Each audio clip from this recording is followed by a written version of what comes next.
Seja bem-vindo ao podcast Conexões de Esperança. Este áudio é reprodução de leituras e reflexões diárias matinais de textos de Ellen White, feitas pelo pastor Carlos Alvarenga por videoconferência, através do aplicativo Zoom e transmitidas ao vivo pelo canal Conexões de Esperança no YouTube. Nosso desejo é que sua experiência com Deus seja enriquecida com o que você vai ouvir a seguir. Hoje, as nossas considerações estão baseadas no livro Desejado de Todas as Nações, capítulo 44. Lemos ontem que os judeus pediram para Jesus um sinal. Mas Jesus recusou-se a fazer esse sinal, dizendo a eles que o verdadeiro sinal era a mensagem de Jonas. Assim como a palavra pregada por Jonas foi o testemunho de Deus para aquela geração que aceitou e recebeu a salvação, a palavra de Jesus era também a mensagem de graça, de oportunidade para todas as pessoas daquela geração e de todos os tempos. Nós lemos assim: os discípulos pensavam que o mestre devia ter atendido ao pedido de um sinal do céu. Acreditavam que ele era plenamente capaz de o fazer, e que um sinal assim reduziria a silêncio os inimigos. Não discerniam a hipocrisia desses fingidos.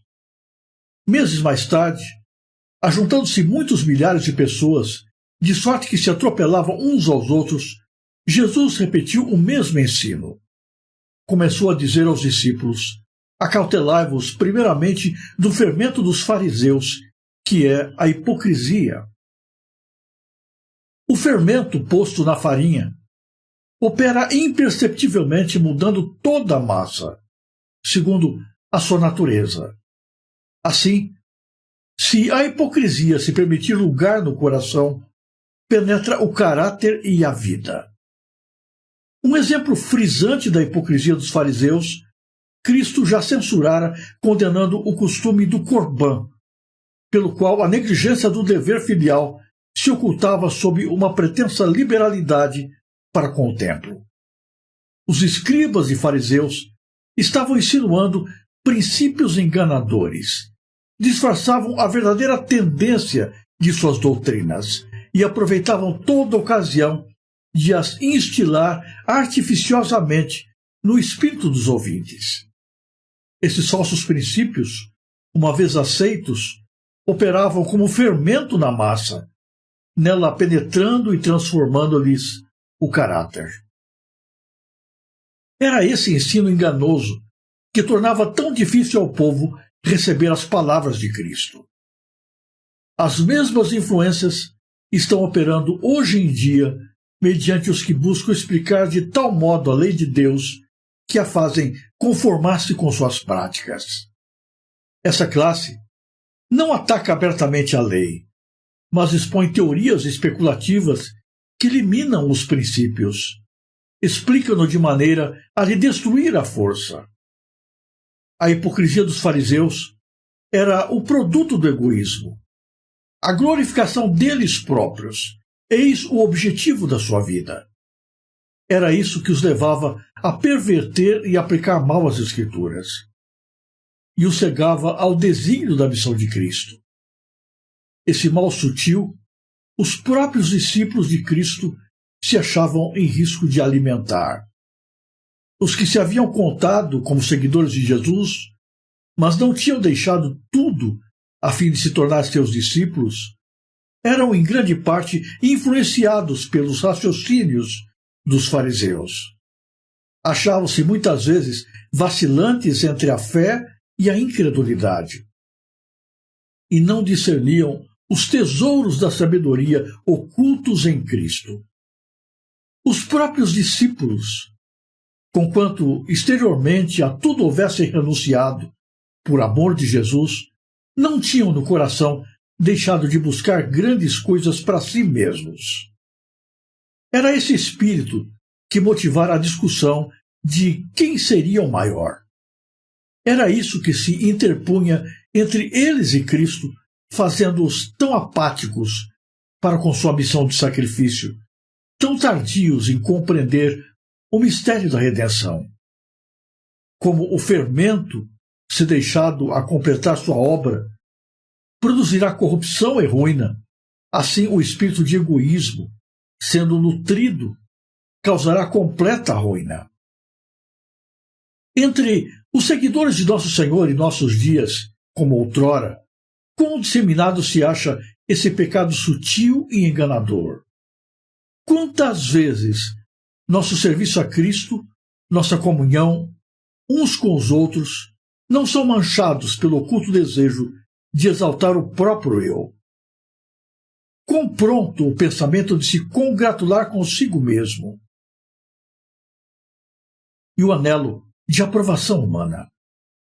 É o amor do próprio eu, o desejo de um caminho mais fácil do que o que nos é designado por Deus, que leva à substituição dos divinos preceitos por teorias e tradições humanas.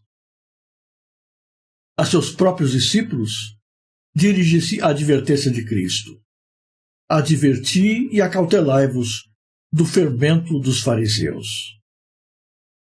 A religião de Cristo é a própria sinceridade. Zelo pela glória de Deus, eis o motivo implantado pelo Espírito Santo. E unicamente a eficaz operação do Espírito pode implantar esse motivo. O poder de Deus, somente, pode expulsar o egoísmo e a hipocrisia. Essa mudança é o sinal de sua operação. Quando a fé que aceitamos destrói o egoísmo e o fingimento, quando nos leva a buscar a glória de Deus e não a nossa, podemos saber que é da devida espécie. Pai, glorifica o teu nome. Era a nota tônica da vida de Cristo. E se o seguirmos, essa será a nota predominante em nossa vida. Ele nos manda andar como ele andou, e nisto sabemos que o conhecemos, se guardamos os seus mandamentos. Jesus advertiu a seus discípulos que se guardassem do fermento dos fariseus. Lemos muitas vezes este versículo sem pararmos para compreender o seu sentido, a sua aplicação, o seu significado para nós.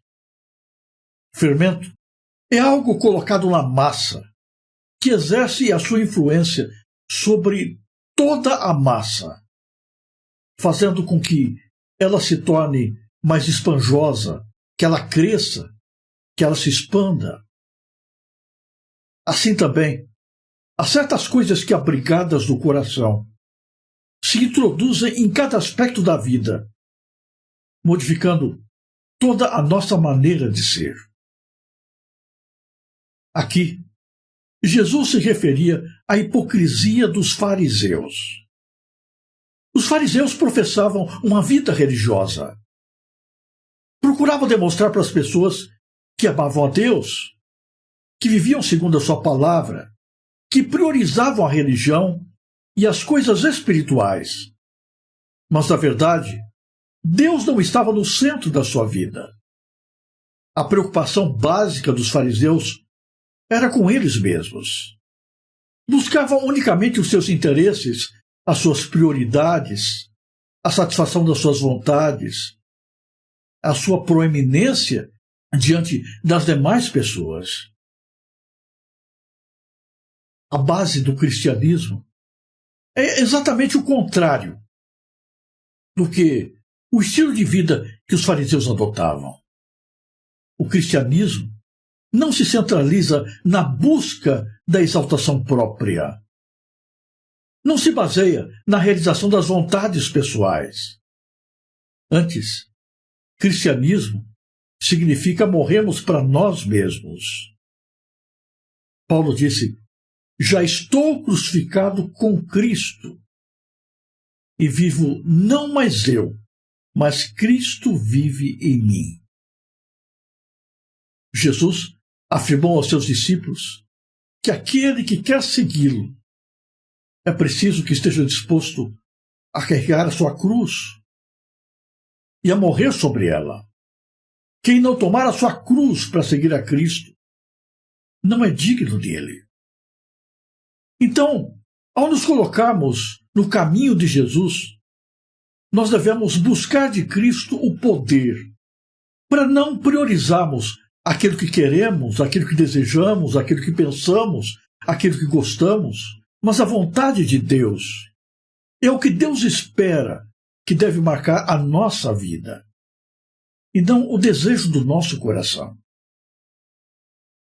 A aparência religiosa não nos recomenda diante de Deus. Presença nos cultos, nome escrito no livro da igreja, não traz o céu para nós. É preciso que Cristo viva plenamente em nosso coração. Que a palavra de Deus seja o centro, o cerne, a base da nossa experiência religiosa. Os fariseus não viviam a palavra de Deus. Usavam-na apenas como pretexto e se desculpavam por não viverem os princípios básicos da Bíblia com argumentos humanos. Arrumavam desculpas para tentar apresentar para as pessoas a razão porque viviam de maneira diferente daquela que Deus pedia. Eram, na verdade, desculpas humanas. Mas desculpas humanas não convencem a Deus. Argumentos humanos não substituem a vontade de Deus. Explicações humanas não anulam os mandamentos de Deus. Somos muito prontos a encontrar desculpas para não viver o que Deus espera de nós. Sempre encontramos uma bela justificativa. Mas nada se sobrepõe à vontade de Deus. Nenhum argumento humano pode justificar a desobediência. Deus espera de nós completa fidelidade à sua vontade e à sua palavra.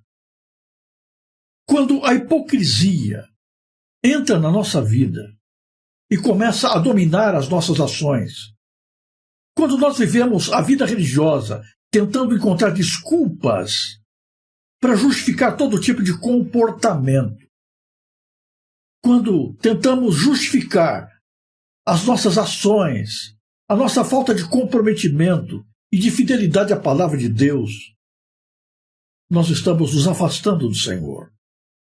É o fermento dos fariseus tomando conta da nossa vida. Iludimos-nos com o pensamento de que somos religiosos. Deus não olha para o exterior. Deus olha para o coração. Deus não vê aquilo que se mostra por fora. Deus presta atenção nos motivos. E Deus vê quando os motivos não são sinceros, não são verdadeiros, não são puros, não são corretos. Não adianta nada uma vida de santidade aparente se Cristo não habita em nós. Não adianta nada nós falarmos de uma vida nova se o velho eu não morreu, se não estamos crucificados com Jesus, se nós continuamos dando lugar para as nossas vontades carnais, se continuamos dando prioridade para aquilo que gostamos e amamos, acima daquilo que Deus pede e ordena de nós. Cristianismo é, antes de mais nada, a submissão completa da nossa vontade à vontade de Jesus. Assim, com a palavra de Cristo, era o grande sinal de poder e salvação para aquela geração.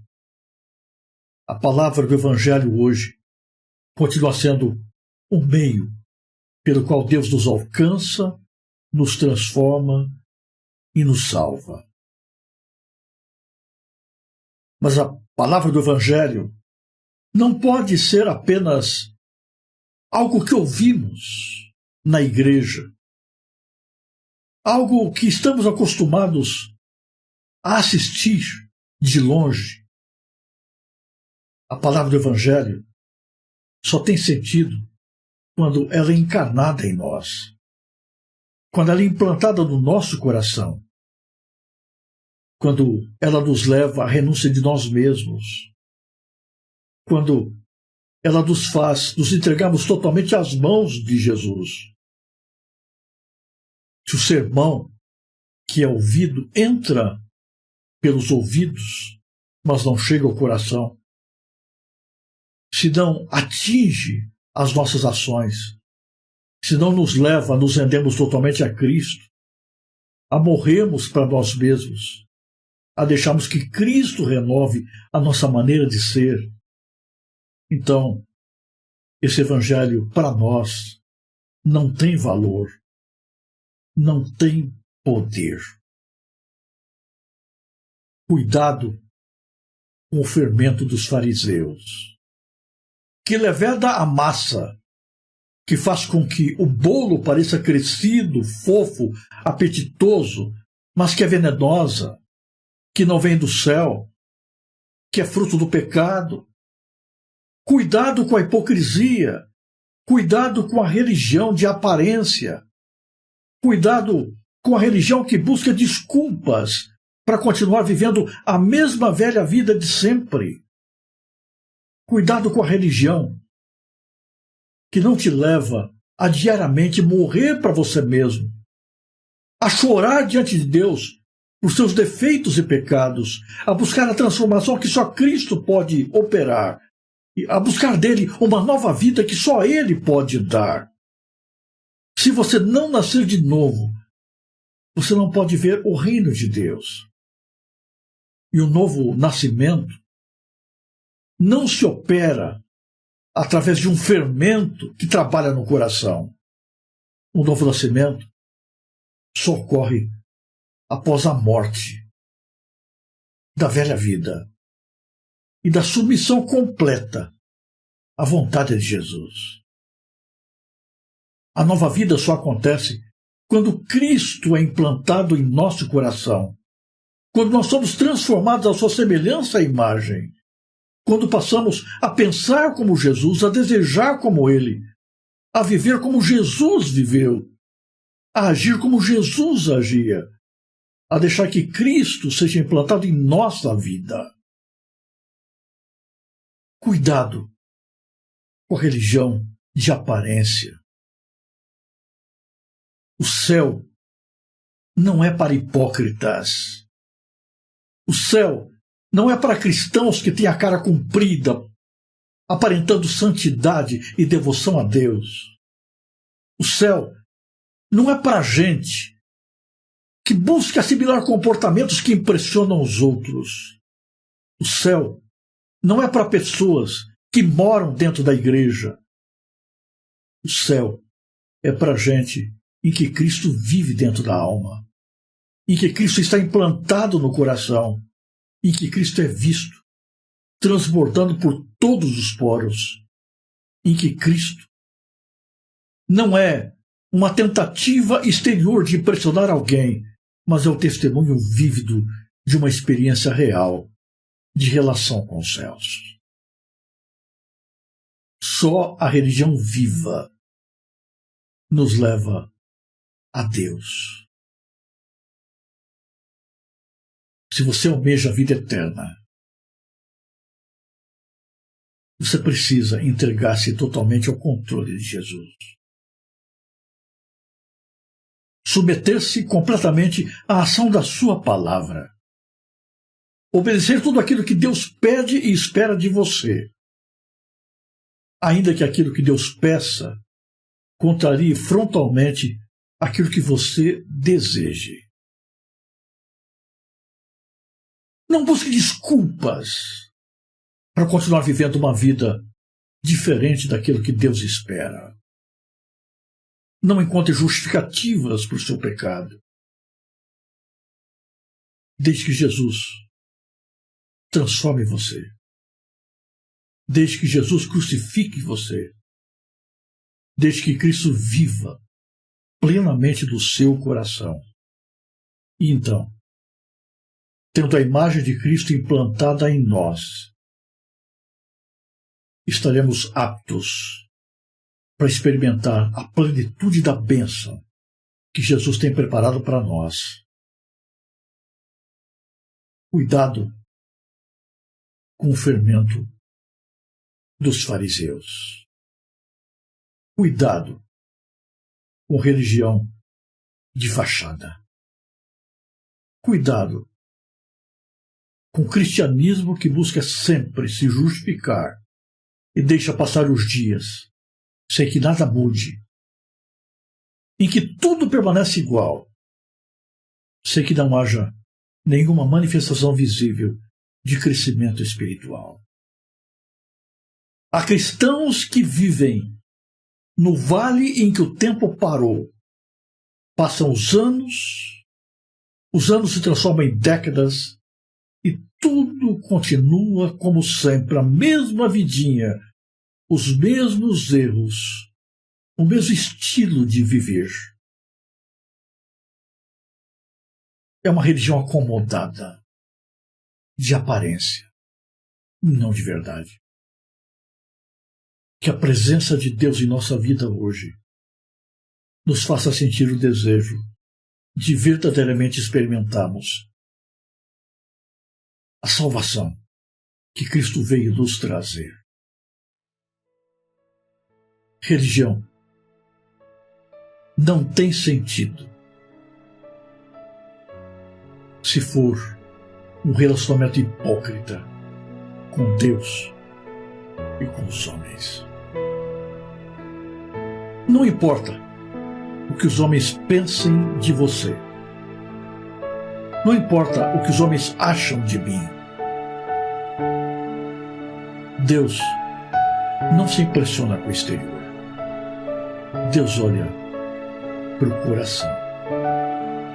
Que o nosso coração seja puro, inteiramente submisso, verdadeiramente consagrado à vontade de Deus. Se você apreciou este áudio, inscreva-se no canal para continuar conosco nesta jornada de crescimento espiritual. E se puder, não se esqueça de compartilhar com outras pessoas.